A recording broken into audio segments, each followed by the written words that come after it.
Good evening, everyone. Welcome to the Monday, October 2nd City Council meeting. Clerk, please call the roll. Alderman Santee. Here. Alderman Glad. Here. Alderman McClatchy. Here. Alderwoman Bassey. Here. Alderman Strack. Here. Alderman Cook. Yes. Alderwoman Miller. Here. Please stand for the pledge. Pledge allegiance to the flag of the United States of America and to the republic for which it stands, one nation, under God, indivisible, with liberty and justice for all.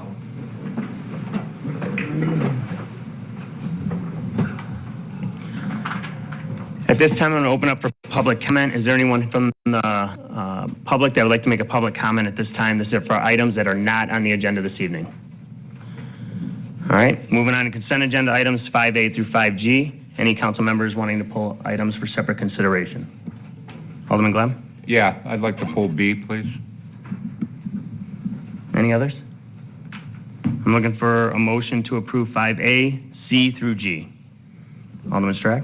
So moved. Thank you. Second? Alderman Miller? Second. The discussion on these items? Clerk, please call the roll. Alderman Strack. Yes. Alderwoman Miller. Yes. Alderman Cook. Yes. Alderwoman Bassey. Yes. Alderman McClatchy. Yes. Alderman Glad. Yes. Alderman Santee. Yes. Thank you, Council. Alderman Glad pulled 5B as a sidewalk and curb policy. Alderman Glad, the floor is yours. Yeah, I know we've discussed this and everything else, but I think to some extent it needs to be looked at a lot more as far as this policy, especially the aprons.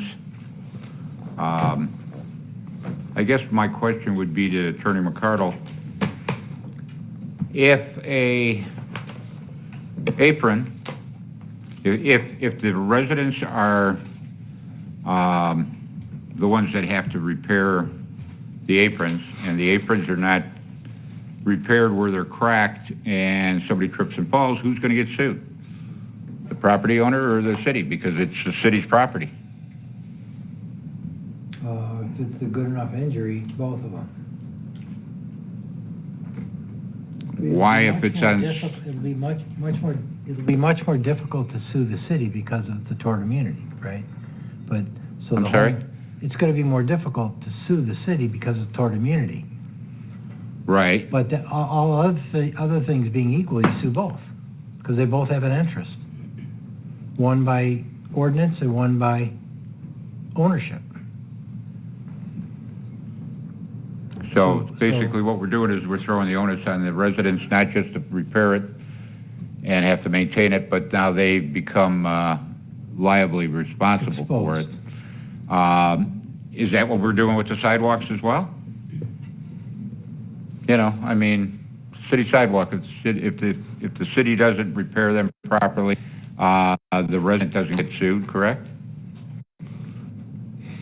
Will not sue, no. Right. Right. So why would the apron be any different than the sidewalk? Because you're I'm under... walking on concrete that's owned by the city, you know what I mean, and I trip on it. Anything that happens within the right-of-way, which includes the parkway, the aprons, all that, it's all right-of-way, right? That's ours. Correct. So we're in the suit no matter what. We might be able to get out, but we're in the suit. If you have an ordinance that imposes responsibilities within the right-of-way on the owners somehow, if that's a legitimate delegation of that duty of repair, then they're going to be named as well, if they do it improperly. Okay. They're both going to be in the suit on that basis. Again, I just feel this is totally unfair to the residents of the city of McHenry that do own driveways and have aprons. Again, you buy a house, you don't expect the city to, even 30 years later, to all of a sudden force you now to maintain something that they should have been maintaining. And I cannot vote for something like that, and I just think we're just opening up a can of worms with this. It really is a problem.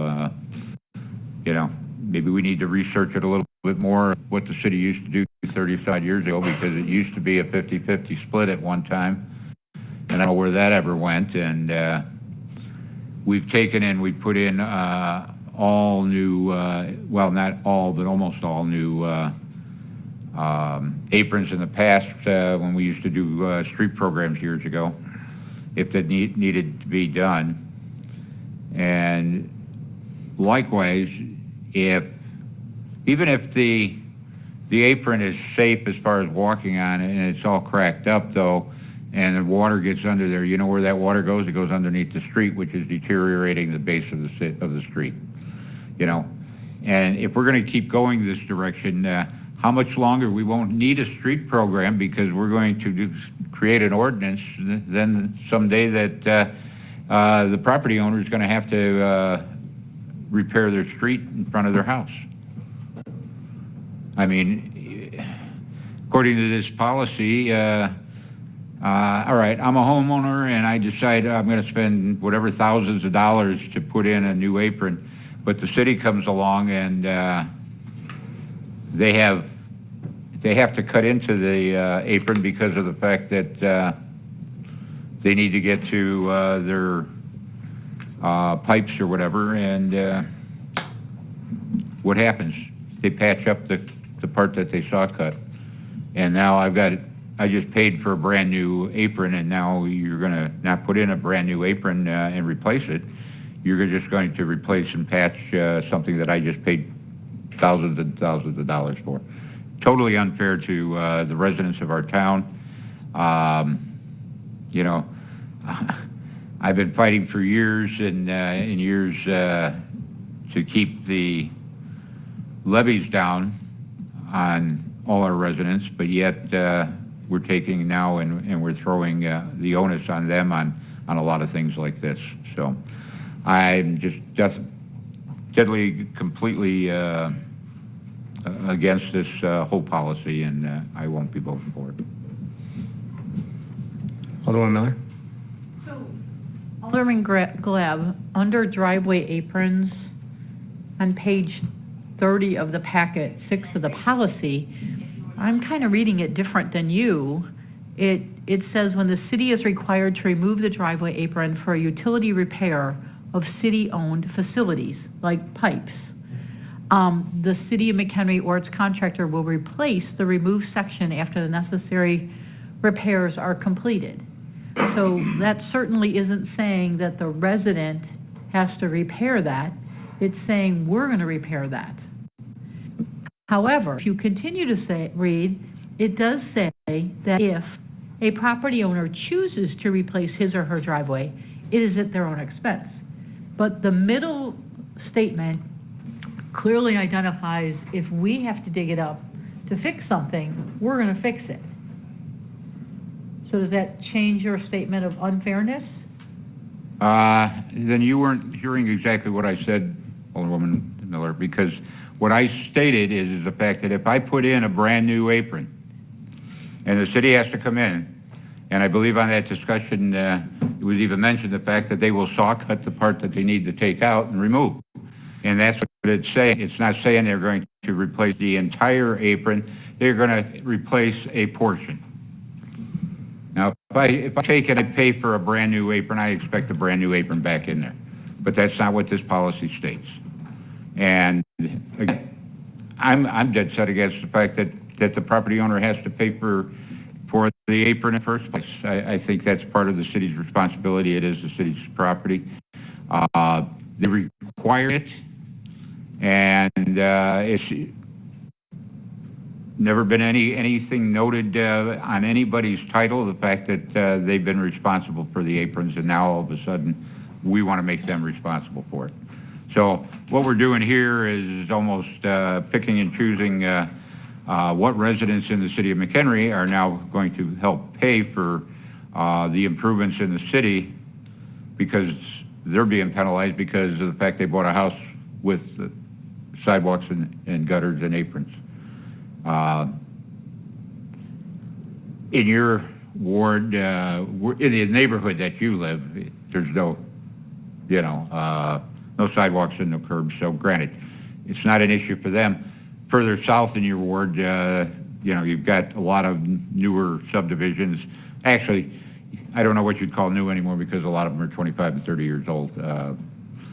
But they're going to have the same issue, and I just think that there needs to be some kind of a give and take and not a straight out, well, sorry, it's your problem.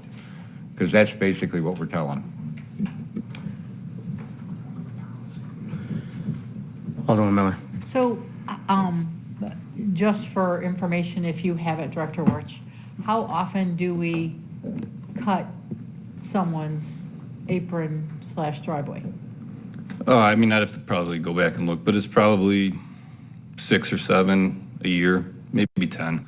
Generally speaking, it's at least half the apron that gets replaced every time. You know, we don't typically cut a small square. It takes more than that to fix whatever's underneath the ground. So generally speaking, it's probably at least half an apron, if not the entire apron. Is that mostly water and sewer lines? that are Generally, in there? water or sewer, yes. Okay. Alderman Strack. Director Warch, just a quick question. I wasn't here in 19 when this last revision was made. Is this new? Is this a change, or was this in the previous policy? This is how we've been doing it for at least 15 years. I couldn't find it in any particular policy written down, but that's why I put it in writing, so we have it in writing. I want to say it got changed or we started doing some around 2008. I believe it was Director Schmidt at the time had changed it to call it, it's a right-of-way, calling it a right-of-way improvement. Sidewalks are different. Sidewalks are for everybody. This is particular for that property and that property owner to use. And that's why it was changed back then. But this is how we've been doing it for, I'd say, at least 15 years. Okay, thank you. Alderman Cook. When you put in new sidewalks, Mm-hmm. is it the city's responsibility to maintain them then?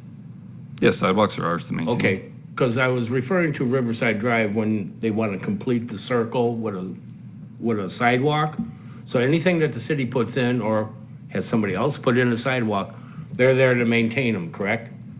Yeah, we're responsible for the sidewalks in the right of way, yes. Okay. So that goes for the aprons too, correct? No, No?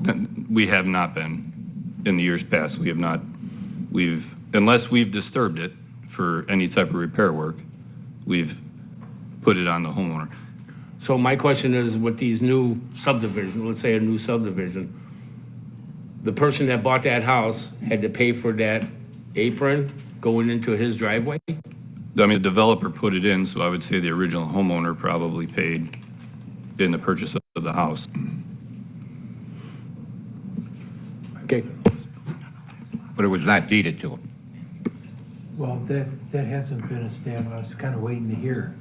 Where's the lot line? On the inside of the sidewalk. I mean, it's different around town, but Right. with the sidewalks, generally speaking, it's within a foot of the sidewalk. So that means the apron is on city, It's technically in the right of way, yes. no, it's more than right-of-way then. It's, right-of-way suggests that we have a certain depth of right to use the land that belongs to somebody else. If it's outside of either property line, then we own it. Deed, down to the center of the earth. But that varies depending on where you go in the city, just like a river. Some people go to the center of the river, some people go to the edge. And that's true in the city, right? Not all lots go to the center of the road. Correct. So you can't have a general discussion about this because lots are different. If the property owner's line goes to the center of the road, then our rights are surface only for the surface of the road. It's just for the road and the sewer pipes and all that below the ground, but that's it. The rest of the land is owned by the owner, so he has responsibilities as well. But if his lot line doesn't go up to the apron,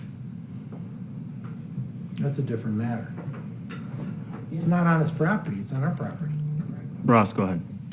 So when a new home gets built, we issue a building permit for that new home. That building permit applicant is who pays for that approach to go in. They pay for the saw cut on the curb, and they pay for the approach. Comes directly out of the homeowner's pocket. We enforce this in community development because we require driveway permits. And so that's when, the policy is in public works, however, it's enforced through community development. For the 17 years that I've been here, it's always been where the homeowner is responsible for the approach unless the city disturbs that approach. It's the same for the water service, and it's the same for the sanitary service. The sanitary service, the homeowner is responsible all the way to the main. Even though it lies within the right-of-way, by ordinance, they're required to replace it if it breaks within that right-of-way. Public sidewalks are just that. They're public sidewalks. They're for the use of the general public. That approach is only there for that house. If that house wasn't there, that approach would not be there. So it's for the sole purpose of that homeowner in that lot. That's why we put it on the So homeowner. the way that gets phrased normally is we have a right-of-way and we want it clear. We do not want obstructions in a right-of-way. We're permitting you to put an obstruction, a ditch. If there's no ditches, then the apron and the sewer mains and everything, those are permitted obstructions within a clear 33 or 66-foot right-of-way. One other thing is we require them to maintain the right-of-way, like the grass. That's their responsibility as a homeowner. Every city does it. Well, right, and therefore they should also be required to maintain the approach, in my opinion. However, one thing that you're forgetting is the fact that when these subdivisions are done, that the right-of-way is required from them. So basically, when you're building a house, no matter whether it's a full subdivision or it's one house, you have to put the apron in. That's on development. Doesn't say that you have to maintain it. You don't make the developer maintain it down the road, or doesn't say anything about the homeowner has to maintain it down the road. The property owner puts it in, and then it's basically dedicated to the city from there, that point on. They don't own that concrete once they put it in on city property. They don't own the grass either. I'm sorry? They don't own the grass either, but they gotta cut the grass. And I understand that, Is there a moat? But where do we stop? Are we gonna talk the curbs? Are we gonna talk the pavement on the streets? Oh, well, the sidewalks are different because it's public use. Well, does that mean I have to put a sign on my apron that says private property? I can't. It's owned by the city.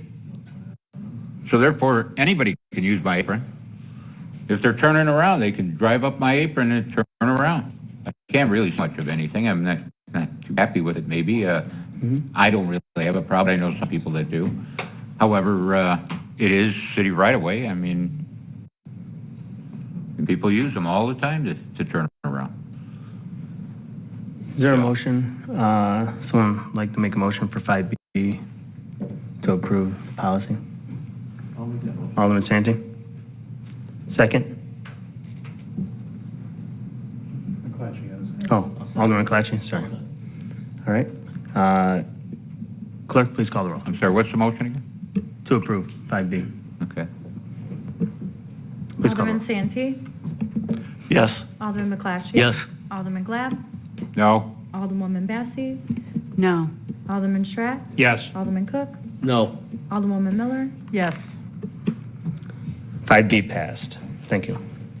Next item on the agenda is 6A is a use variation, 302 North Front Street. Motion to approve an ordinance granting a use variation for the property located at 302 North Front Street for the operation of a battery storage facility. Director Palarecki? Thank you, Mayor. So, back in 2014, City Council approved conditional use to operate use variation to operate a battery storage facility at 302 North Front Street. Over the course of the last 9 years or so, those batteries that were in that facility have expired and are no longer good anymore and can't support the grid as intended to. So we have a new developer that has come in, has proposed to rebuild it, to tear those structures down and to rebuild. The reason it needed to come before Planning and Zoning Council is because they were expanding by 20 feet on the east and 9 feet on the south. So not really a whole lot, but we wanted to bring it back before Planning and Zoning Council because it is ultimately an expansion. So the petitioner is here tonight if there's questions. Basically, it's a like-for-like switch, a little different technology, but same use. And we're looking for an approval. Landscaping will continue to be maintained. Anything that's dead out there now, the reason I bring this up is that was a big item when these storage facilities went in. The residents, the council wanted to see a lot of landscaping. So we will maintain that landscaping plan that was original to this, and the petitioner has no problem with that. So if there's any questions for me, I am here, and the petitioner is also here tonight. So, Thank you. Open up for discussion. I don't know. I'm looking for a motion to approve 6A as presented. Alderman Strack? A motion. Thank you. Second, Alderman Santee? I will second the motion. Thank you. Discussion by City Council? Alderman Strack, go ahead. Question, I believe, for the petitioner, maybe. If you could come to the podium, sir, that'd be great.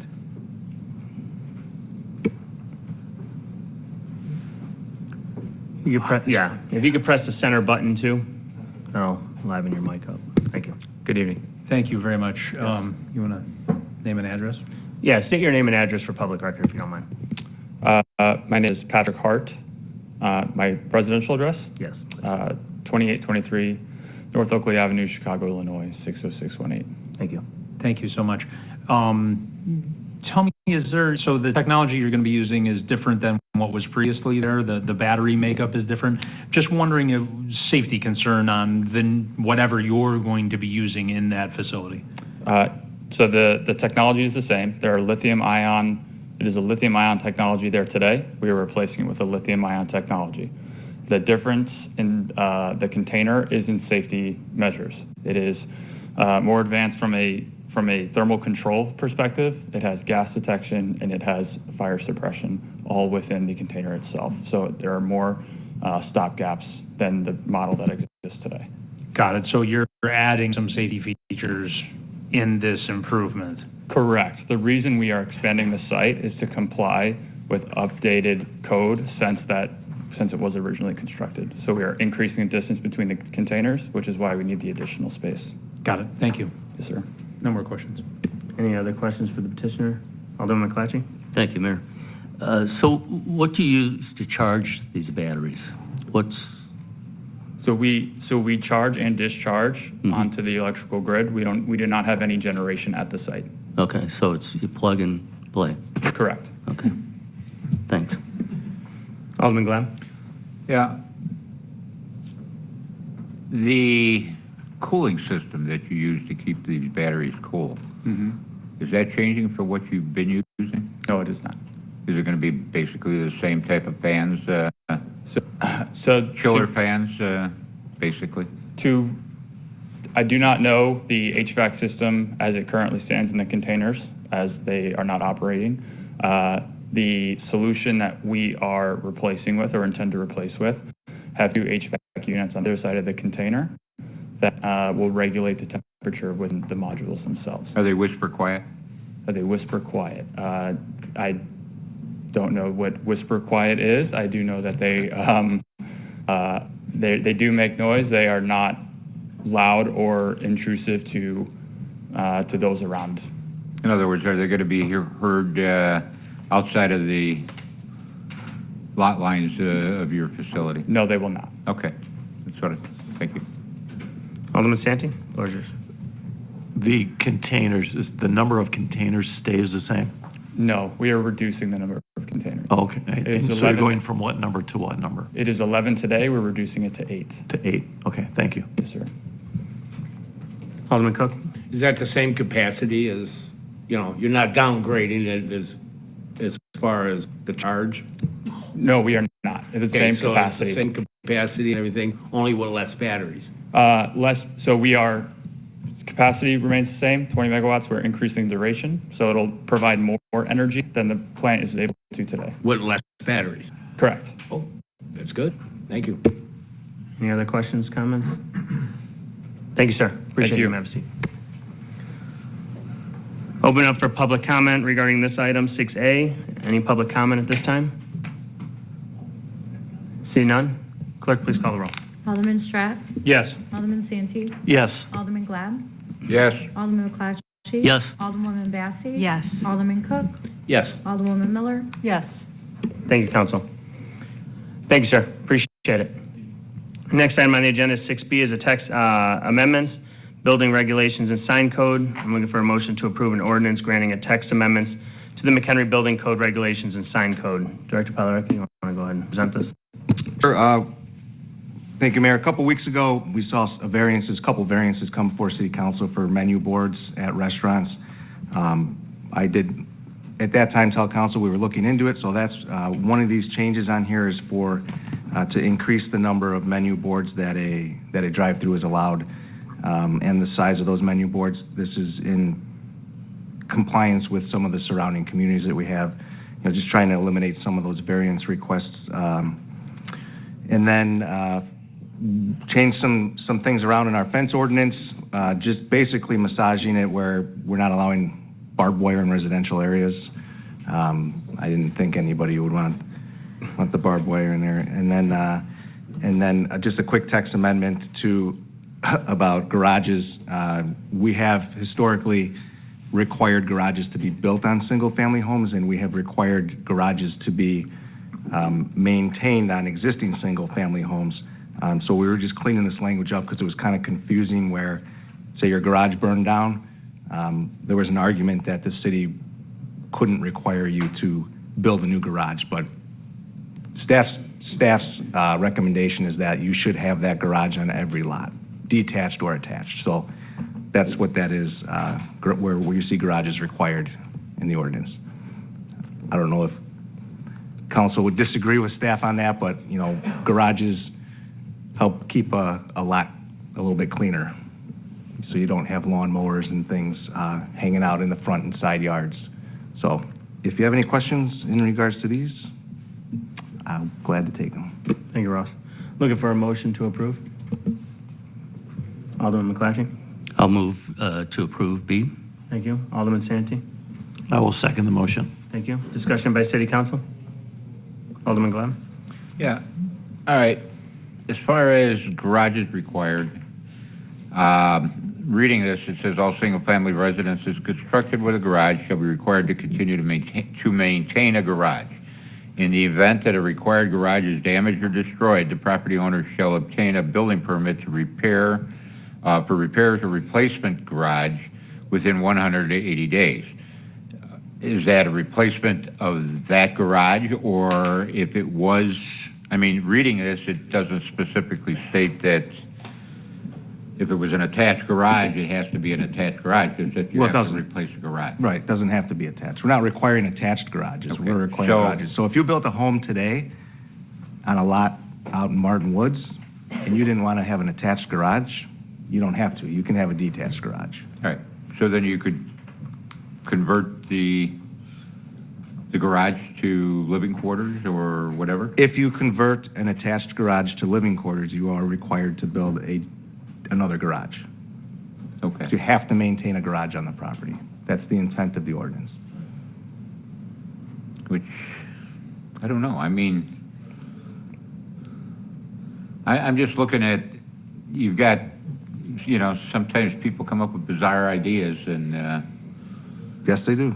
All of a sudden you've got just enough space to put a little drive around that garage because you got a little wider lot, and then you put a garage in back, and then, Well, we have requirements for that. Like driveways are minimum driveway width of 9 feet. So if you don't have 9 feet between your house and the property line, we're not going to allow you to put a garage in the backyard, because if you put a garage in the backyard, you're required to have a paved driveway to it. So you're not driving through your yard. Correct. No, I get that. Again, my concern more than anything else is when we allow things like that,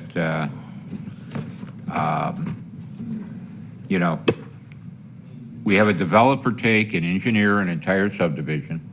We have footprints of where all the non-peripheral, pavement is and everything else, and all the drainage studies that they do and whatnot. And then it's developed, it's sold, and property owners do different things that we allow, and you can take that drainage study and just throw it away, because now you've got a lot more runoff than what you had before. You know, and I think it's something that we need to look at for the future. You know, I just think that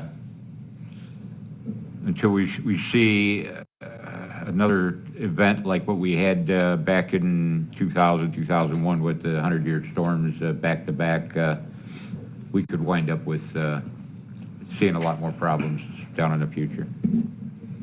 Alderman Miller? So I guess my question goes to compliance, and I know that some people have converted their garages into additional living space, and I could probably show you photos where the garage door is still there, and it looks like a garage, it smells like a garage, but it's not a garage. Are we going to enforce that since the property was built with a garage and it's subsequently been converted into God knows what? Well, what I would say enforcement is it's kind of a case-by-case basis. If we catch somebody converting their attached garage, then yes, we're going to make them comply with this ordinance. A lot of these homes have, especially in some of our subdivisions like Lakeland Park and McHenry Shores, where there may be a smaller footprint, over the years they've been converted without us knowing, and we know that. And typically when we walk in, we can, I mean, 90% of the time, we're never going to know. You know, you as a realtor, yes, you know they're there. But I'm not, you know, they don't invite me into their house. They don't like me coming into their house, right? So I'm not gonna find those. And if we do, by the type of construction and stuff, we can tell how old it is. And if it's been there for 20 years, no, we're not gonna enforce it. I don't know that I can. I don't know that I have a way to enforce that. And we're at no point saying all homes have to have garages. All new homes do. All new homes do. Correct. But existing do not. No, I'm not. No, if you have a house, there's plenty of houses without garages right now. We're not sending people notice to. Perfect. If you have a garage so what happens is we have a lot of people that have garages and they're not in good shape, and they're falling down, and it's a property maintenance issue, and we don't get anywhere with them. So I just need more teeth to be able to make these repairs. Because if you make a repair, it's a lot cheaper than if it falls down and you have to build a new one, in some cases. Thank you. Alderman McClatchy? Yeah, thank you. Yeah, I was just going to go back on the drainage thing. When someone wants to build a garage, they're going to go through the permit process, and if there's an issue there, you're going to pick that up right then, right? Absolutely. So McHenry County Stormwater Ordinance, which we adopt, dictates how much impervious surface you can have on your lot. So there is an ordinance that we follow. I mean, it's very lenient when it comes to residential lots, but, you know, if you disturb more than 5,000 square feet, you got to have this, you got to have that, you know. But you're talking sheds and accessory structures that we have a maximum of 1,000 square feet on. Now, if everybody in the subdivision puts 1,000 square feet up, yes, it's potentially going to be an issue, but I really don't have any way of tracking that over the course of 20, 30 years, you know, how many people put up garages or put in concrete patios or whatnot. So, I mean, it's just, we have general standards to monitor the stormwater through that county ordinance. Alderman Bessie? There are a number of older neighborhoods in the town, and some of them have carports. Let's say there's an issue and the carport is completely damaged. Would they be required to then put up a garage, or could they have a carport? No, they would be required. There's a definition of a garage and there's a definition of a carport. So if it's open on three sides, it's considered a carport. Right. So if that's all they have and that's damaged, no, they would not be required to put up a garage. They could put up their carport. And they're not even required to have a carport at that point, so they wouldn't even have to repair the carport. They could tear it off the house and they would still be in compliance. Okay, thank you. Any other questions, comments? Alderman Gleb? Yeah, even though this doesn't pertain necessarily just to garages, but we talked about the impervious, we don't require, if somebody wants to put a patio up, do they have to, with no steps, just flat, do they have to get a permit? They will if you approve within the next couple of weeks or months, what I'm proposing. Oh, okay. So it's in the works to... Yes. Okay. Yes. That'll help my reservations, thank you. Yep. Anyone from the public that would like to make a public comment regarding this item? See none? Clerk, please call the roll. Alderman Clashie? Yes. Alderman Santee? Yes. Alderman Glab?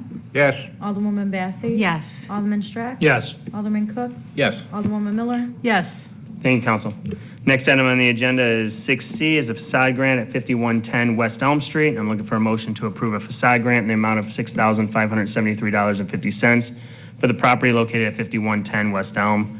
Director Martin, the floor is yours. Thank you, Mayor Jett.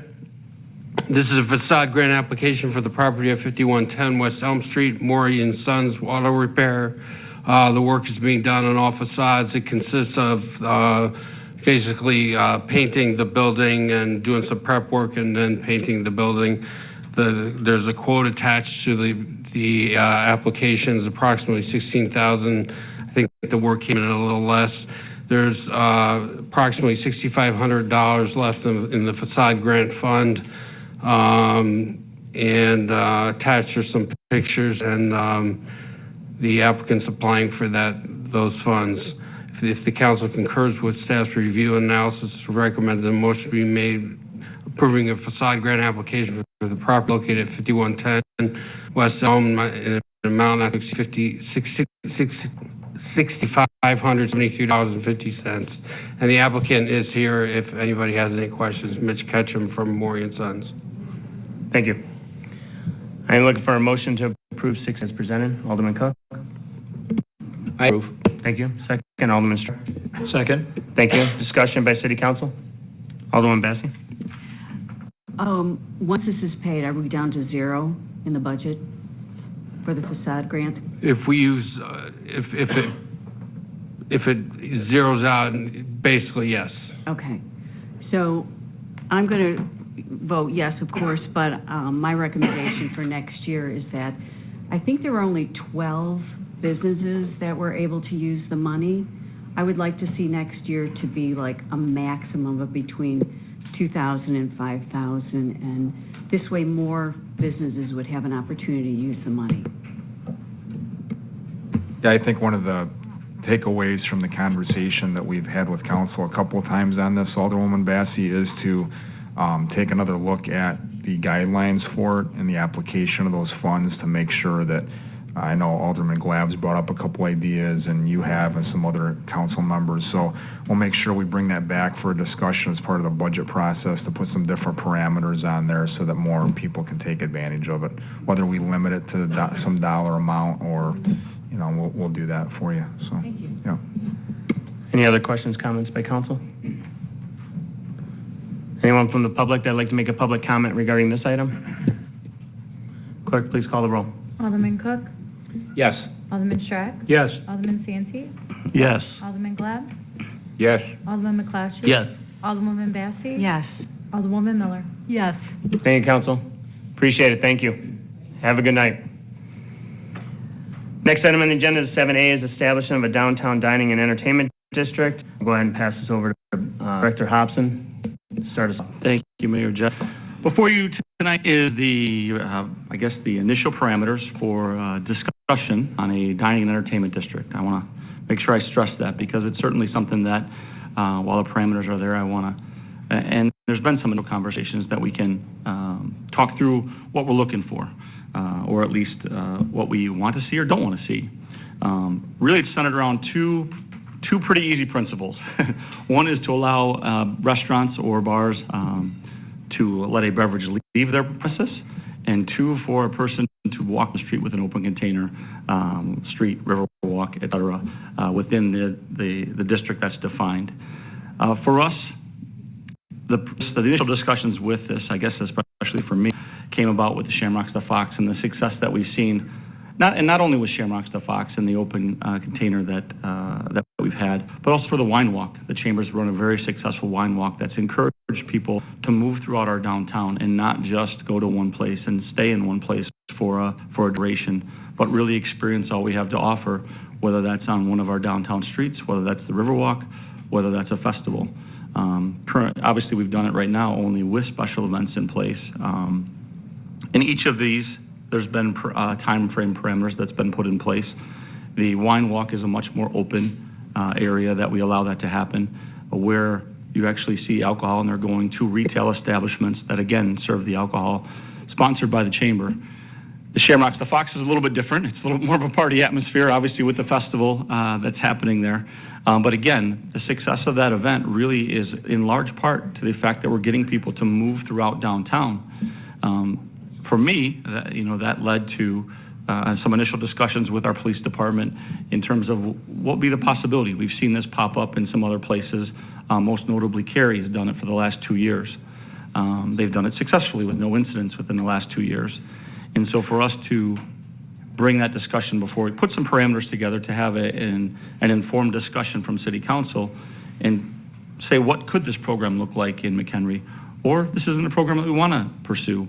And so on the second page of the supplement, you can see our starting points really were to create the Riverwalk, Riverside Drive, Green Street, Pearl Street, that district there, as well as adding Main Street. We don't want to ignore one of our other downtown districts that sometimes is a little bit tougher to include into our downtown.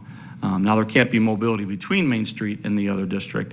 However, creating two separate areas and entitling each businesses to be able to take advantage of these. If you're on Main Street and you have a cocktail at the Old Corner Tap and you're going to have dinner at Plum Garden, you can walk right down the street. We see this also in Richmond, where they have a martini bar across the street from, I think it's Black Olives or Three Olives, and there's I forget the name of the restaurant off the top of my head. Paisanos. Yeah. And so you do see this happening in other places. There's another town, it's indifferent because it's farther away from us, but Muskegon, Michigan is one of the first places that started this that I've seen and I'm familiar of. And so we looked at, and that covers the district, but from a time frame, it was really when the weather turned nicer. So that May 1st to November 1st was a time frame that we set as from our event season, when we have band concerts, when we have other events that are going on at Miller Point Park, at Veterans Park. We also started with 7 days a week because of the things that are happening downtown. I think the weekend is more of a given. That Friday, Saturday, Sunday. Thursday nights are band concerts. Monday nights are car nights. And so then to carve out a day here or there, and I'm just giving you rationale of some of the parameters and where we started or how we came up with this.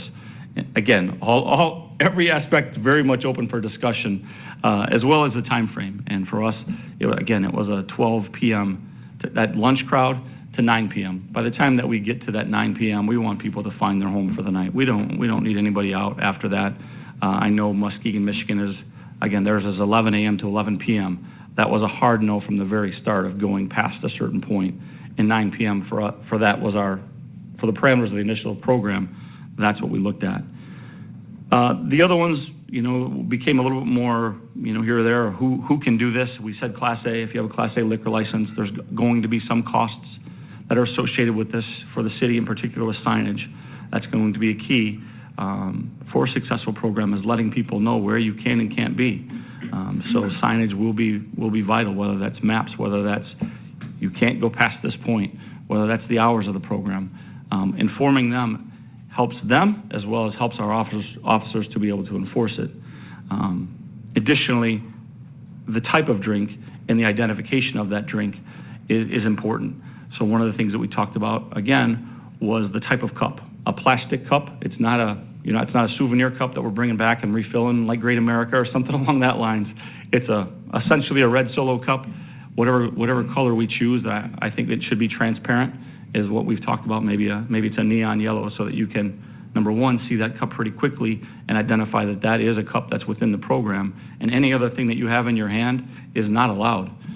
We do not want glass. We don't want even things that you can't see through makes it a little more difficult. Limiting the type of beverage and the amount of beverage was also important for us. And so we stuck with beer, wine, and the seltzers that are pretty popular right now, and a 2-drink maximum.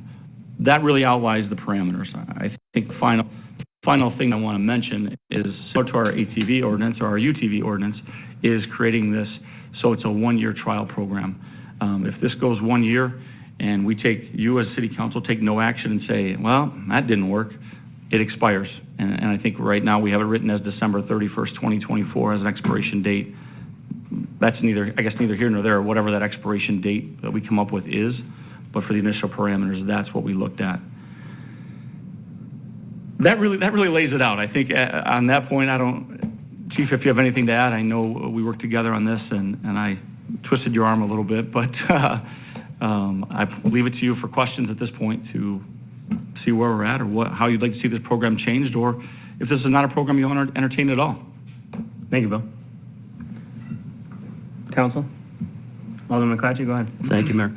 I think it's a great program. I think we want to attract people downtown, and like you said, a lot of places, San Antonio. Absolutely. Tampa Bay.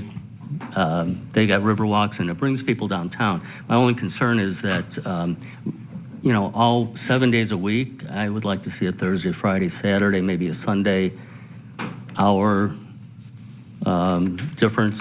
But I think it's a good program. I think the cups is going to be key to this, because you're going to have people pouring drinks in a cup and walking around and thinking they're okay with that. But I think it's a good program. Thank you. Any other questions? Alderman Cook? Have you been successful with like Shamrock Day and Fiesta Days and all that, with allowing alcohol on those days, like parade, like Fiesta Day parade? We don't allow it on parade day. So there's not open container on parade day. But on Shamrock's the Fox, on that weekend, I think we've been very successful. I think I can go to any one of our businesses. It's their best day of the year. Every one of their businesses, it's their best day of the year. We draw people from outside of our community and get them to move around our community. We highlight our community, even on days when it's single digits. It amazes me the last couple of years that we've had 9-degree days and our streets are packed and our restaurants and bars are packed. Well, my concern is that, okay, you've been successful like Shamrock and all that. That's fine. But to have it all year round, or not all year round, but designated months and all that, where they can walk open liquor and all that, I believe the police have enough on their plate. I don't like the idea of open alcohol walking around. Yeah, you can have your car nights, and set up a beer tent or whatever and all that.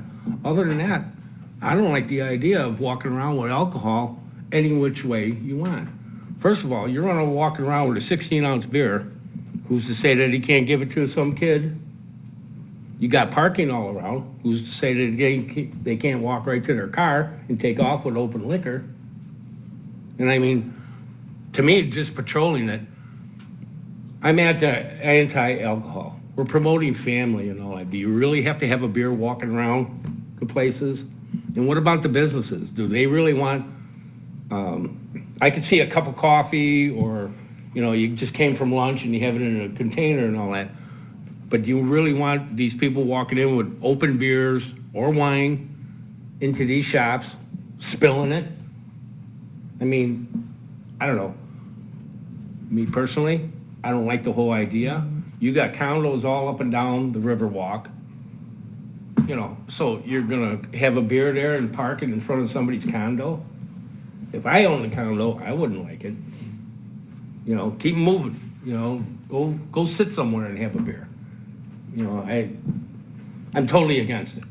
Okay, it could be a great idea and all that, but if you have sanctioned nights, Fiesta Days, I mean, you took away the beer tents on sidewalk sales, I mean, for that getting out of hand. So what's the difference? The difference, okay, my idea is, I'm totally against it. Okay. I don't want open alcohol. I would say, in response to a couple of things, that for us, the starting point is you as a city council and putting the parameters together. While there have been a couple of very initial conversations with local businesses, again, if you say this isn't a program we want to see at all, there's no point in going with a formal meeting to all those businesses and creating some parameters and seeing where they're at. But it's also going to be, just like the wine walk, it's going to be up to those businesses to say, we're going to let you come in with that wine in your hand, or no, don't come into our business, we don't want that. In terms of creating a family atmosphere, we're not trying to create something that's anything more than somebody would go down there with their wife and walk down the Riverwalk while maybe you go to Buddy's and now you're going to walk down to Bimbo's. You're going to walk along the Riverwalk. It's not meant to be a stationary, we're going to stop right here and sit down and have a drink. We're going to walk, we're going to see the fire globes. We're going to walk along the Riverwalk as we see the fire globes and go to the next place.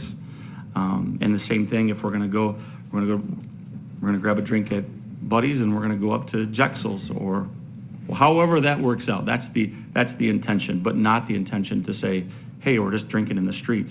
It's creating mobility that anybody could go down there with. I could take my 2 kids down there and we could walk along, and it's just more of a social, a dining and entertainment district, rather than we're trying to create open container alcohol in the downtown. We're not trying to create a sidewalk sales that quite frankly has gotten out of hand when we had it to the point where it becomes unmanageable when you have that many people packed into that small of a place. And it did not serve our businesses in that street any longer. You had 2 businesses, everybody else stayed closed for the most part. It wasn't sidewalk sales anymore. It was close the street down and drink. I say that from a guy that was born and raised my whole life here, participated in that. It has run its course. But how do we take that next step and say, we're going to continue to create that mobility, have social, make sure that these businesses are taking advantage, come to our town, stop at one of our new, we have Whiskey Diablo going in, we have the old courthouse going in, we have, the winery that's happening that we just approved, that's going to the old Grinders Ale House. We have all these businesses. Come to town and take advantage of them, because I know when you do that, you're going to come back, because you'll just get a flavor of that. Next time we're going to come down, we're going to sit at that restaurant, but let's go for a walk after that. And so when I look at the program, that's what I see, and I completely respect your opinion on that and your what you stated. I wanted to just give you a background of where I was at, or where I worked with the police department and tried to develop. Okay, so I walk in a Gambler, grab a couple of beers. The next thing you know, I'm hungry, so I'm walking with my beers to Drexel's and all that, and I walk in with open liquor into an establishment that wants to sell you alcohol. You don't think these businesses would be upset when you do that? They could that's part of the going to them and saying, what's your thought and feeling? Me as a business owner, I would say, no, don't bring outside alcohol into my facility. You can either finish that right there, pour it out. We'll be happy to serve you another one. Come down, sit down, have a Detroit-style pizza. We'd love to have you here. And if you want to move on from here and go to the McHenry Brewery, we'll walk you out the door with another plastic cup. I just look at the dram shot. Some guy walks out with 2 beers and all that, and he's 6 blocks away, and all of a sudden something happens. And the city isn't taking no responsibility or anything, Right. Me as a bar owner, I don't think I would want to take on that responsibility. That's all I got to say. Thank you. Alderman Bassi? Today I rode my bicycle down to the Riverwalk just to get a feel, to see how it felt. And I was sitting in one of the benches, which, by the way, was very comfortable. And I just looked around and I thought, okay. And I think it was maybe 11:30-ish, pretty close to noon. And I thought, how comfortable would I be if, let's say I'm a young mother. Let's trail back. And I'm a young mother and I'm bringing my children here just to look around and enjoy it. Am I comfortable with people walking around drinking? And I don't know, it seems like the more people drink, then you're exposing, then there's the cigarettes. Sorry, guys. You've got your cigarettes, and do I want to expose these nice pink lungs to cigarettes? No. I think if we're trying to make the Riverwalk a family place, I don't know if I'm really comfortable with the open alcohol. I'm definitely not comfortable with noon. I'm like, who drinks at noon? No, I'm just kidding. Just kidding. And more of 11. I hope that, and I agree with a lot of the things that Alderman Cook brought up, is that I've got my beer, I'm going into another establishment, they're not going to be comfortable with that. Right. And also Dram Shop, I did call the chief about that, and hopefully he'll touch on that. So I'm not comfortable with the hours, and I think it takes away the family situation and family environment that the Riverwalk is trying to create. One question for you. Would you say that our city band concerts are a family-friendly event? Probably. You know, we've had alcohol at them for many years. Yeah, but I don't drink. Yeah, no, I know, but I'm just, you can go, it's a generational type event. You go to any one of our band concerts, and I am not, again, I respect all the council's opinions on where we're at, and if it doesn't go, it doesn't go. I'm just, that's a really good example of an event in a park that's a generational type event. There's families that go there. I brought my littlest kids there, as well as my mom and my dad that came to those. That feel there always has a family feel to me. And there's alcohol that's been present, whether it's been bought there or brought there. There's Right, but you don't walk around the whole town then with Right. it. You're in a contained environment. So you're also saying you could have Pearl Street, Green Street. You know, now they're crossing 120. Yeah. Thank you. Alderman Miller? Thank you, Mayor Chet. I'm in support of the concept. I think our commercial businesses need the support of being able to let people wander from business to business. I was at Miller Point Park Saturday night for the lighting of the globes. Do you have a head count on how many people were down there? I don't, but all of downtown was packed on Saturday Yeah. night. It was amazing. It was 85 degrees. Yeah. It was fabulous. There had to be 700 people in the park. And to your point, I very much sat on one of those comfortable benches. They are amazing, thank you. Yeah, they really are. And really watched the people, and there's alcohol there. They have ability to buy alcohol. I would say that fewer than I expected were literally walking and drinking. And that was just a small exposure of an off-schedule night. We promoted every Saturday night we're lighting the globes, but I was surprised, and I started processing, if we had a social district, would that same experience happen? Do we expect the worst and have a better opportunity to promote our businesses that are going to have to pay to participate? They're going to have to pay and create some enforcement policy.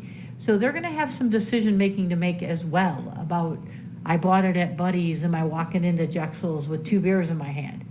Well, probably not, but I think that's a conversation that we need to have in support of creating a new district, which is going to give ample opportunity to businesses to continue to grow their business.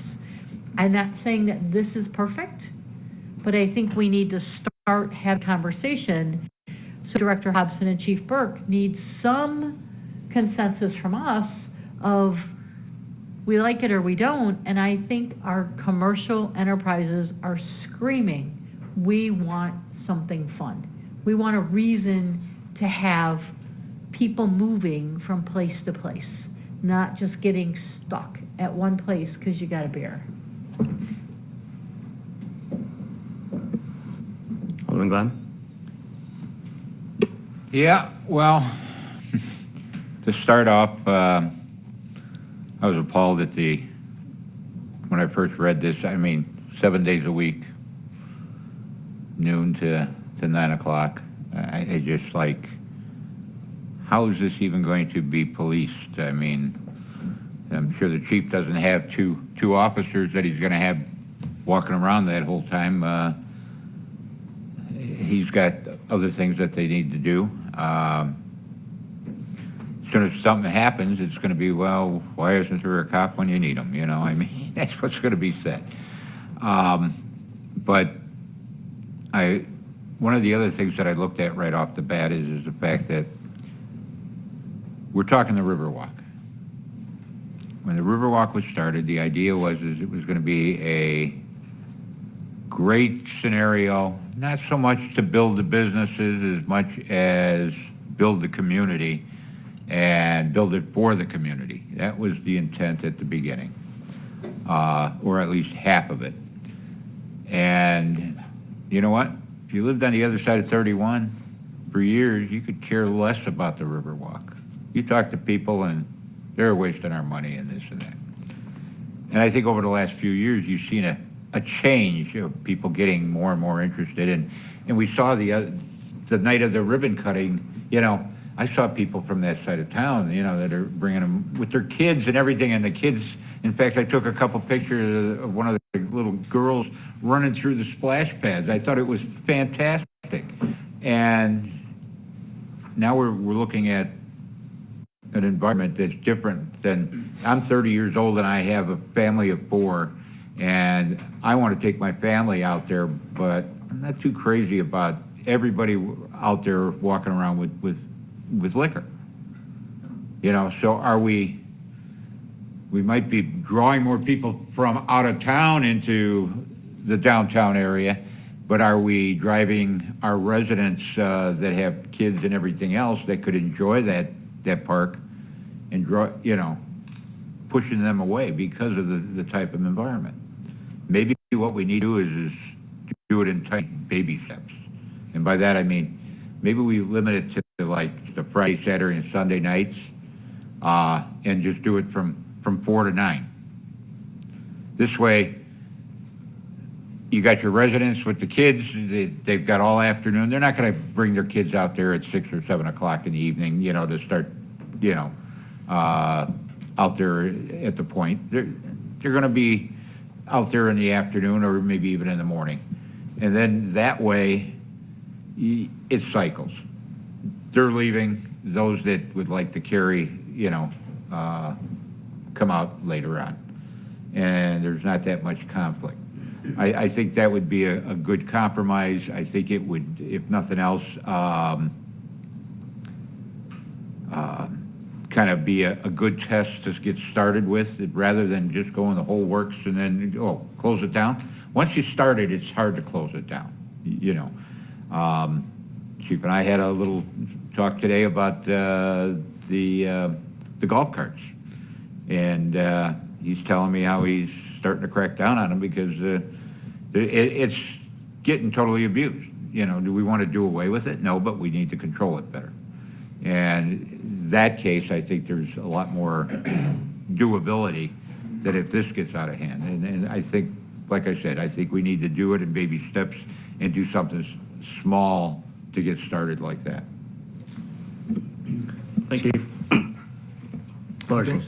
Thank you, Mayor. I just wanted to add a couple comments just after listening to some of the council, just so you know we're all on the same page. The parameters that Director Hobson and I put together for you guys, this is that box with the 4 sides, and if you want to move those sides in, this is as big as the box is what we're recommending. So if you want a different hours of operation, if you want to modify the original location, this is the biggest location we want to provide to you for consideration. This is the biggest time frame we want to provide to you for consideration. If shrinking that is where that comfort zone is for the first year, we're all about trying to accommodate what council wants out of that. You know, so I think that's important to understand that as you look at those, as I'm hearing some of you talk, that's that feedback we're looking for. You know, we're comfortable with the 2-drink minimum. We don't want to add alcohol. We picked the noon to 9, just for clarification there, and we picked the hours or the months of the year, May to November, because we wanted to make sure we were sticking with daylight hours primarily. So we get a little bit darker into the end of September and into October, but by capping it at 9 p.m. Plus, we do see a different clientele that spends time in our downtown business district during the evening hours versus the late night hours. And we're not we don't want to merge those two. We wanted to be conscious of that. That's why we were definitely staying away from 11 p.m. And we started with 9. But if those hours need to be something different, that's what we would like to hear from you. We're just to talk a little bit on the establishment walking from one. I apologize for us not putting it in there, but that's not something that we would recommend. We would not want alcohol being walked from one establishment inside another. None of the social districts that we've done research on have allowed that. In fact, they've made it very clear that that's not allowed. So when you leave an establishment and you're in a public area where you can have that drink, you can finish that drink, but you can't walk into the next bar with that drink. And there would be signage to cover that. So we're not mixing those two. And again, every bar would support that concept too, because again, they want somebody else's alcohol in their establishment. We don't want any conflicts with the way that alcohol is served under local ordinance and under state statute. Thank you. Thank you. Alderman Strack? I think I'm in support of figuring this out. I do believe that the scope, the area, I'm comfortable with. I'm not sure I'm comfortable with the hours from the noon time. I'm just not quite sure I'm comfortable with that. I like the fact that it is limited to beer, wine, and prepackaged. It keeps the mixed drinks, if you will, from someone leaving an establishment with 2 of those. That is different than leaving with a couple of beers, in my opinion. So I like that part of it as well. I do think that maybe noon 9 is a little bit much, and I don't know if we need it all week. Again, I'm siding to start it with the Thursday, Friday, Saturday, Sunday entity and give those families, as Alderwoman Massey said, an opportunity to visit and do those things as well on a night that maybe that's not there. I mean, I'm certainly open to hearing everyone's opinion, but I think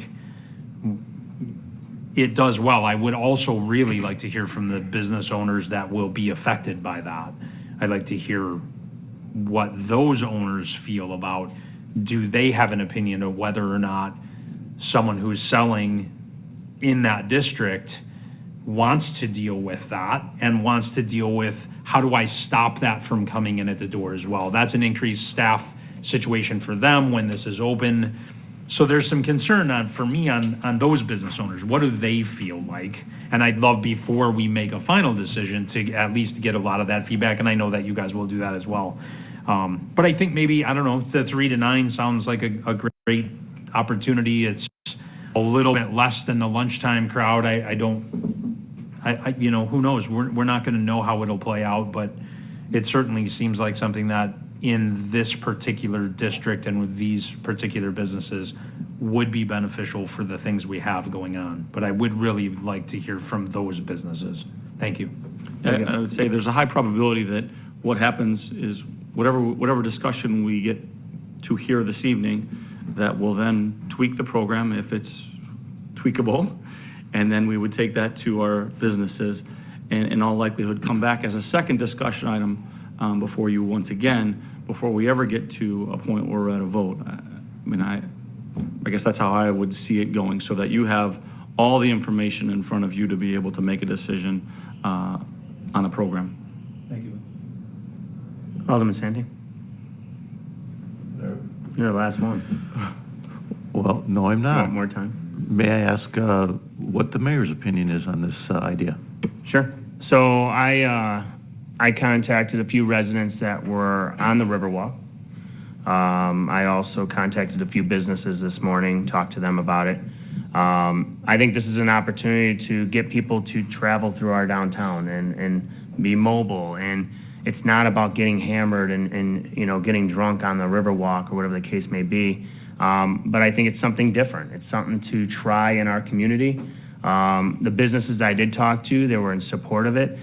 Shamrock's the Fox, all the businesses that I know, they actually make you throw their cups or, aluminums out before you go into their establishment. That would be the same situation here. So, I mean, the business I talked to, they were in support. Of course, they want to know the whole, I didn't give them the whole outline of it because we haven't had that conversation. But I think it's important that these businesses are involved in that, and obviously that would be the case. But I haven't talked to anyone that was not in support of it, besides an email. But that person I contacted today, and they were okay after I talked to them. Alderman Santee? Thank you. Yeah, I'd be willing to say tonight that the idea is something to look into of this dining entertainment district. I would have to be very vigilant in regards to a one-year test, adjusting days down, moving the start times back. I had a couple concerns. I spoke to the chief about them where when you look at this map, there's a couple of what I would call like dead-end sites here at the end of Park and at the end of Green Street and Waukegan and Park and Route 120, where in essence you have to have signage where people are basically, you know, making a U-turn because there's no way to go at those intersections in regards to being legal, making a left, right, or continuing to move forward on that street. So those two areas are a little bit unique when I see this map, and I'm not saying this is a perfect map either. And Alderman Cook brought up a great concern about drinks and walking into a retail establishment that is a non-restaurant or bar. Again, just, you know, the dress shop, but there's definitely a sign in there today that says no food, no drink. So, you know, whether you're spilling a Diet Coke or a Coors Light, it's going to stain her carpet, and she's not going to be very happy. But those are definitely things that the whole business district needs to have a discussion. It's not just the people with the alcohol licenses to be concerned with. Everyone else up and down the streets, whether it's a bakery or the dress shop, you know, they definitely need to have a discussion face-to-face with whomever the city representative would be. And that's all I have. Thank you. Thank you. Chief? I think it would help us if we got just some, I have some notes here that I've been taking, listening to everybody talk, and I just want to make sure that I've got this right. And so with Alderman Strack, Alderman Glab, Alderman McClatchy, Alderwoman Miller, and Alderman Santee, that the idea of the concept, they're not necessarily opposed to, but want restricted times. I've heard 4 to 9 p.m. and 3 to 9 p.m. So if we came back with a proposal that was 4 to 9 p.m., is that something you would want? And then I am looking for just kind of like to go down the line to make sure I got that correct. But then Alderman Santee brought up a good point. One of the things we did when we identified the area of the social district was we tried to be inclusive of Riverside Drive, Green Street, and obviously Main Street. And so I want to make clear that if we have an issue on a street, it does go forward, that if we had an issue that couldn't wait to the following year to decide if the program continues, we would bring that back to council and say, we just have an issue and we need to address it. That's the first thing I want to make known. But more importantly is we added this area between Pearl Street and Green Street, between Riverside and Green Street on Pearl Street, specifically because we were looking at the businesses they're not on Riverside Drive, they're not on Green Street, well, the brewery's on Green Street, but it's kind of the odd man out because it's north of 120. So we kind of added that loop. So I'm looking for some direction because we just wanted to hear from council if the first year that's too much and you want to just stick to Riverside Drive and stick to Green Street and stick to Main Street and the Riverwalk and you want to consider Park Street, as Alderman Santee was considering, that's the Polish Legion, that's the odd man out or the odd business out on that street, and then the McHenry Brewery. And Smith Central Garage is on Pearl Street as well, a couple steps away from Riverside Drive, but they don't normally have daily bar operations. They're more of a banquet facility. So I'm looking for some feedback as well from council if they would like to restrict any of these boundaries. So we know because the way I'm seeing it now is that I have at least 4 people saying move forward with it, And if we move forward with it, we'd like it to be what you as council would like to see before we start having conversations, because we will meet with all the liquor establishments to run by guidelines to get input from them, and then we absolutely will meet with all the local businesses that are not liquor establishments, retail establishments, to make sure they understand what it is that council's potentially going to consider, and listen to any concerns they have and get their feedback as well. Thank you. So with that being said, 4 to 9 p.m., is there support for 4 to 9? Alderman Miller, Strack. How many days a week? Oh, I apologize. I did take note of Thursday through Sunday as well. Sorry. That would be included, Thursday through Sunday. I would like Thursday to Sunday, 3 to 9 or 4 to 9. I'm in support of either of those. Okay. Alderman Bessie. I'm good with all of that, but I would like to add one more. For the pilot program, I'd like to see it a smaller space, not necessarily Maine, Pearl, everything. If we could just isolate it and see how it goes for the pilot program. If it goes well, then we can expand it. That's it. But I'm comfortable with Thursday through Sunday, 4 to 9. My only concern is leaving some businesses out of that opportunity. That's all. But yeah. I completely agree with you, but I think we need to start small. Okay. Alderman Miller. So can someone enlighten me on how many liquor licenses we have issued in these districts? Does anybody know that, Monty? Hold on, let me think about this. 1, 2, 3, 4, Monty will go. 5, 6. He'll work on that. 7, 8, 9, 10, 11, 12, 13, 14, 15. I believe it's 17, I believe, that would be affected by it. That includes the entire footprint originally presented to you, Class A liquor license. 16 or 17, don't quote me on that, but it's one of those two. I believe the Green Peapod is a table service only, so that wouldn't be part of the eligibility. And right now, the Wind Hill Pancake Parlor is a table service only, so they're not eligible. I agree with Mayor Jett's comment that if we're going to do it, let's do it. I wouldn't want to exclude any of our downtown streets. The whole purpose is to get mobility between proprietors and others, and I see these districts as defined to the district. I mean, somebody's not necessarily going to pick up a beer at Main Street and walk over to Green Street. I don't know that to be true, but I think it's more likely that somebody's going to pick up a beer at Moe's and, walk down the street to another opportunity on Main Street versus traversing the hike on Main Street all the way to Green Street. But I wouldn't want to be the person going into our businesses and saying, oh, we've created this great little district, but it's not you. Mm-hmm. I think that kind of defeats the purpose of trial. Right. We might find a year from now it doesn't work on Main Street, and we shut it down because there's been too many violators and chiefs over there every night clearing up beer cans. It may end up being just a district, but I think for the trial run, we have to see what works first before we can limit it.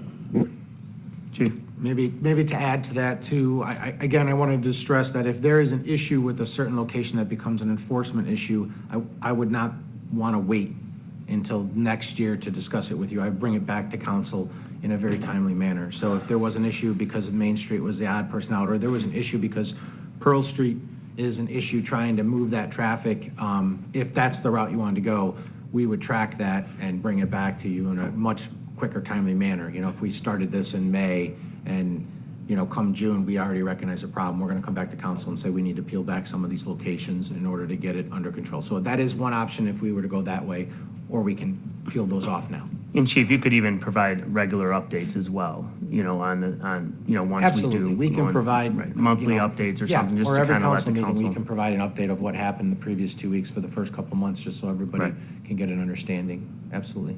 Sounds good. Alderman Cook? In the city of Cary, do they have a river walk? Or is it just strictly businesses down the street that, like it's contained? Along the railroad tracks. We're talking Riverwalk, and there's condos that are all along that way, and people are gonna be all walking up and down with alcohol. I can see where the city of Cary is coming from, if they have just strictly businesses, restaurants, you know, dress shops, and all that kind of stuff, where it's kind of contained. I don't care if it was a 4-block area, but they're not walking along the river, they're not, you know, it's strictly a business district, okay? It just so happens that the business district is spread out in McHenry. Riverwalk is part of it. I think there's a different atmosphere when you're talking along the river walk. You know, I mean, to me, that's a scenic place, the river, you know. So if you wanted to have what you want, Riverside Drive, and you got the point there with the band going and stuff like that, hey, that's cool. Along the river, going to Green Street, I don't know about that. But you have all the businesses up and down Green Street, I'd be for that, you know, as long as everybody's staying there. Walking along the river, I don't know. I mean, you have your parks, or you have your Shamrock Day and stuff like that, and we all vote for it, so yeah, you can have alcohol. I like to keep it that way. I just don't see that they have to be walking around with alcohol. That's just my opinion. And Cary is totally different than the city of McHenry. We got a river running through there. We got the, you know, the channel. Cary is just a business district, and I can see that, you know. That's my opinion. Alderman McClatchy? Thank you. Yeah, I've talked to a couple of businesses, and they're for it, and we're here to help these businesses. But to counter some of the comments, this is not going to be like the end of Prohibition, and people are going to be running up the streets with drinks all night. I think if we put a good hour on it, 8, 9 o'clock, I think it's doable. I think Chief will attest that after 10 o'clock, it's a different crowd out there, and we don't want to deal with that. So, yeah, I'm for it. I'm glad it's a pilot program and that we can tweak this thing. So, thank you. Alderman Glenn? Yeah, you know, I keep looking at Main Street. I keep wondering, with Main Street, you want to carry out of the bar, where are you going? Right. You know, if you're on Green Street, yeah, you're going down to the park or whatever, you know, looking at the shop windows. But what do you got on Main Street but another bar?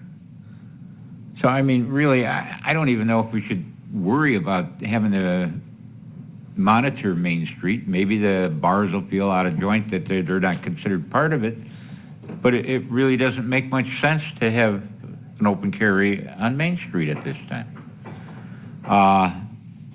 I take a look at property owners along the Riverwalk, and maybe you want part of the Riverwalk, but maybe not the entire thing. You know, the area along where you have the townhouses shouldn't be opened up. We have the president of the association here, and I think we need to get his comments as well and what his thinking is, because he's representing all those people.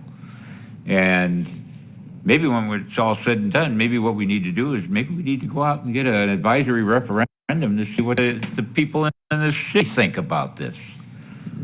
It'd be interesting to see what our residents in the city think about open and carry all through the downtown area.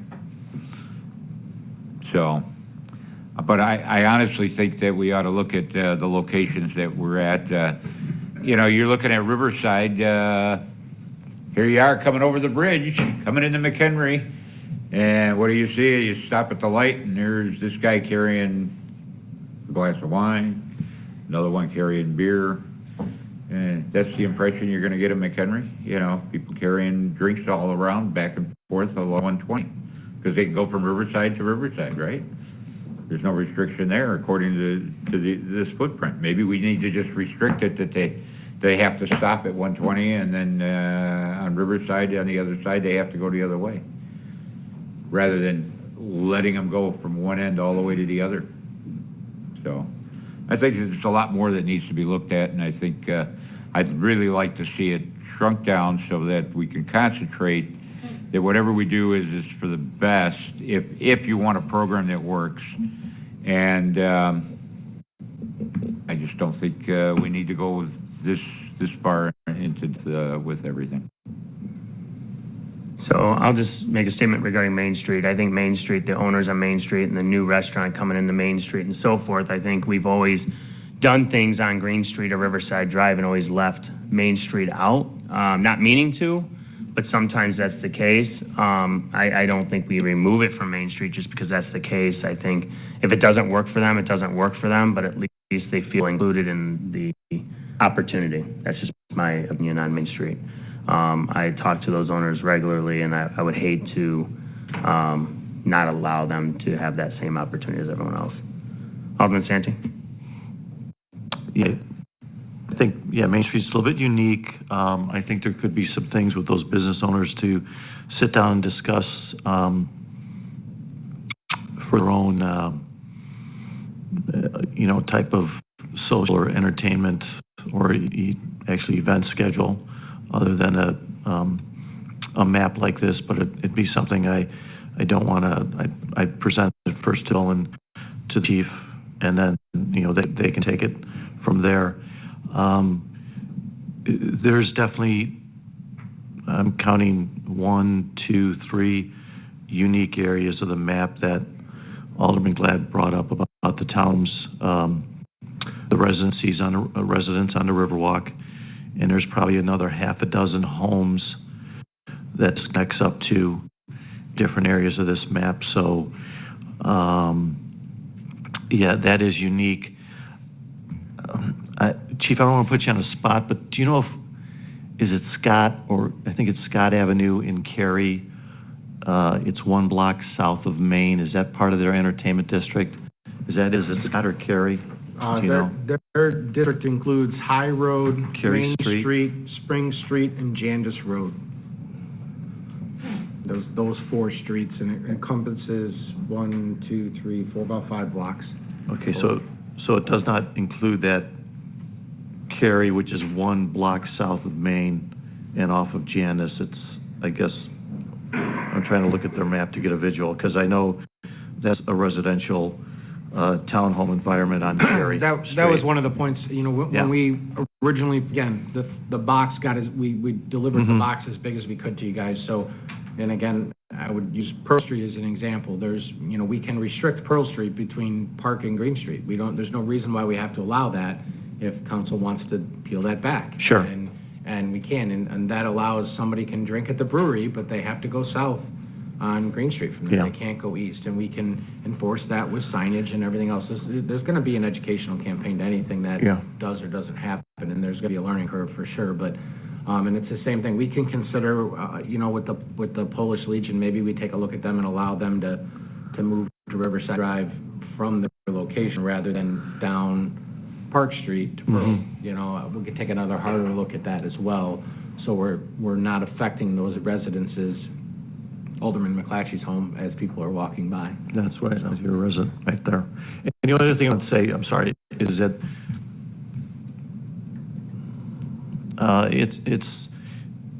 it's nothing that this would cause it, but I think it would definitely add to a concern which I've heard over many months, is that, especially on Green, is that there really needs to be an emphasis on those businesses to clean up at certain hours of the day, early morning, after Friday and Saturday evenings, because it definitely is. There definitely is an issue. I don't need to get into some examples, but I'll just leave it to cigarette butts and cans and plasticware that's there, and just needs to be appropriately cleaned up by those businesses. And I just wanted to express that. Thank you. Thank you. So, from what we're hearing, 4 to 9 p.m., I want to see if we can get the support to move this forward, at least to talk to the businesses, and then bring it back to a formal vote. What I would also like to do is maybe talk to those businesses that are, that have 2 or 3 businesses on it. Maybe they don't want to participate in it. If that's the case, you remove it from the program. But at least we give them that opportunity. Maybe Main Street will say, we're not interested, we remove Main Street. But at least this open conversation can go towards all those businesses and have that conversation. So 4 to 9 p.m., Thursday through Sunday. Is there any other restrictions? Do I have the support to at least move it to the next step of talking to businesses, for staff to, and, you know, Bill and John Burke to talk to staff, talk to the businesses and get their ideas, their thoughts, and then come back for a formal vote? Do I have at least 4 to support that?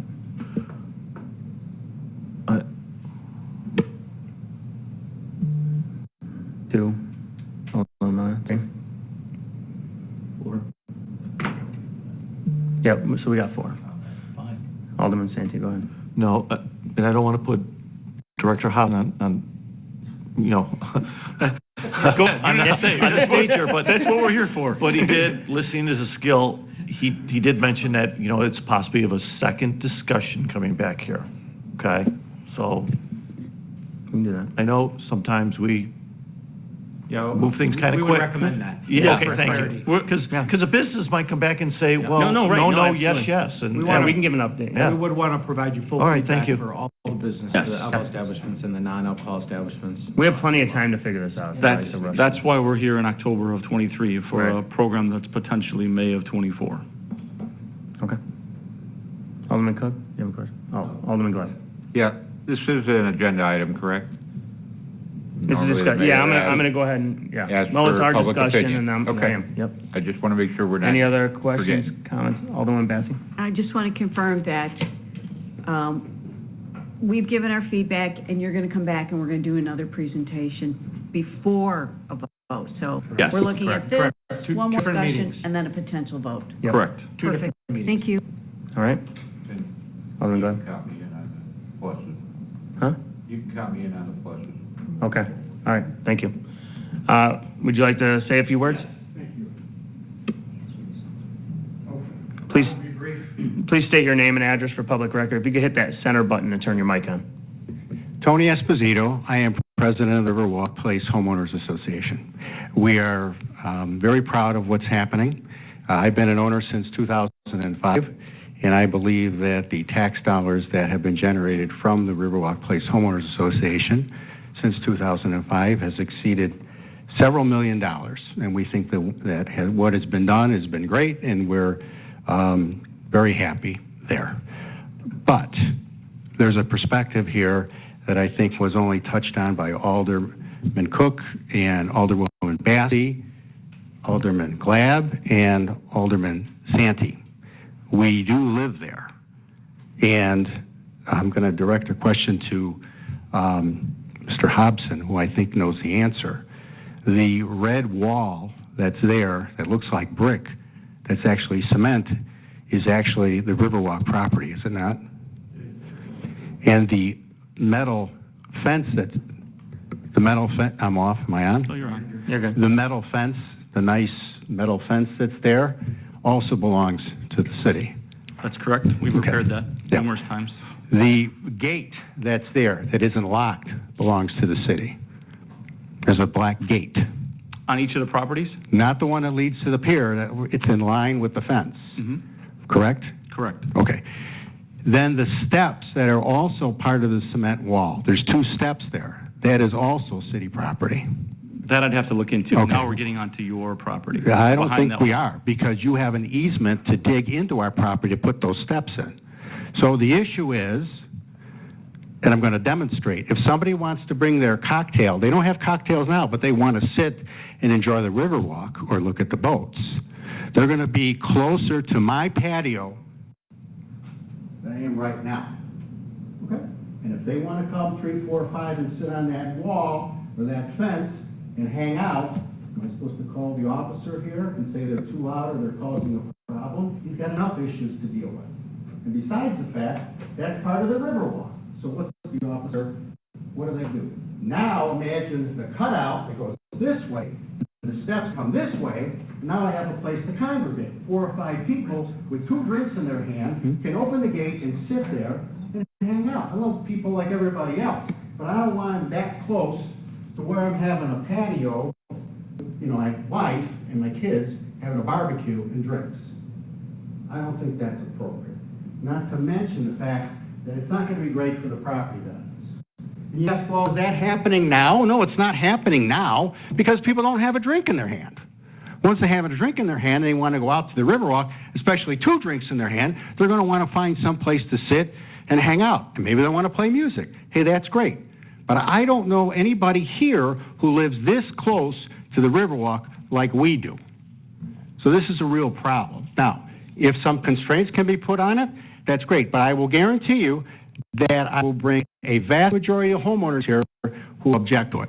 And I believe that the homeowner that the mayor may have talked to is a recent homeowner that doesn't realize that the fence and the wall and the steps belong to the city. I love you all. Thank you very much for hearing me out. Thank you. All right, so we'll go ahead and, staff will go ahead and meet with businesses. They'll keep you informed on what the process will be taking place, and we'll bring it back at a later date, so. all right. Again, I will just stress that the next time it comes back, it will be a discussion item again. Yep. So just so we're all very clear, there'll be additional parameters. It will be a discussion item with input from the businesses, and before we ever have any consideration for a vote or an ordinance. Thank you. Thank you all. All right. Any staff reports this evening? Bill, go ahead. Well, just 2 quick things. Larry Breidenbach, who is a McHenry, I think everybody knows Larry. He's going to be doing a concert down on the Riverwalk, 6 to 8 on Friday night. He'll just be in the small gazebo, kind of informal situation. The Riverwalk Foundation is sponsoring that. And then at an item that you already approved, the Full Moon Market will be on Saturday from 3 to 8 at Miller Point. That will be a little bit bigger. We'll have food trucks, I think 4 food trucks, 2 bands, multiple vendors. It's really centered around vendors. I think there's going to be 30 vendors there that evening. So 3 to 8 on Saturday, Full Moon Market. Thank you. Any other staff reports? None? I have nothing this evening. City Council comments? Alderman Glenn? Yeah, I have a question, I guess, for Attorney McCardle. We give out these facade grants all the time, and it's government money. Aren't those projects supposed to be, aren't they held to restricted as far as prevailing wage on the projects? No, those aren't. If it's government money, doesn't? No, they're not public works, and it's private property. No, I would say the answer is no. Now looking at it. Just as long as it's not. As long as it's not on government property, we don't have to pay prevailing wage? No, there's other parameters. If you want me to take a look at it, I will. You're asking me my opinion right now. If you want me to look at the financing of it, I can do that. Like I said, it just hit me that, we're giving out all this government money, and when you take a look at what it costs us to get something done versus a private, entity. Yeah, so the public, prevailing wage has applications where there's funding from governments, and that's the aspect you're probably asking about more so than if it's a public work. There's exceptions to that for TIF work, TIF-funded projects, things like that. I can look at it. All right. And again, I even thought about the aprons. If a homeowner has to or wants to replace an apron, it's on city property, but that doesn't make a difference because it's not government money? Now it's the opposite. Now you're improving part of the public property, so it could be construed as a public work. That's more of a prevailing wage issue than, I would think, than a financing issue. They're coming at it from 2 different angles. Could you look at both of them and let us know? Yep, I will. Thank you. If there's an issue, I'll report back to Derek. Okay. Any other city council comments? Alderman McClatchy, go ahead. Director Polaraki, I know we touched on this, but give us an update on Town Club and Whiskey Diablos. They are in the process. I've heard that a million times. The courthouse is actually coming along. They're making some strides on that. They want to get the exterior buttoned up.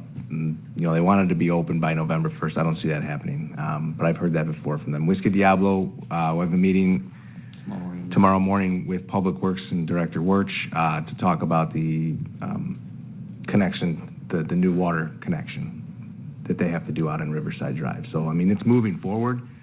It's just, there's some contractor issues, you know, it's slow, unfortunately. Alderman Strack. Director Hobson, just a quick question on our first event out at Miller Point, which was well-attended. We had porta potties out on the west side of the restroom building. We did. And I'm wondering if you can talk to your guys about the lighting in that section, or if you've already addressed it. We are working on a possible solution for that. Awesome. Whether it's lights coming off the bathroom building or possibly another light that we can not plug in, but you can run a cord off the street light and point almost a spotlight back towards that to add some light to that. It was just super dark in that area, and I think people didn't realize that they didn't realize they were there, and it was very dark. Awesome, thank you. Thank you. Any other city council comments? Seeing none, I'm looking for Motion to adjourn. second. Alderman Bassi? I second. Thank you. Trish, please call the roll. Yes. Yes. Yes. Yes. Yes. Yes. Yes. Thank you, council. Thank you, staff.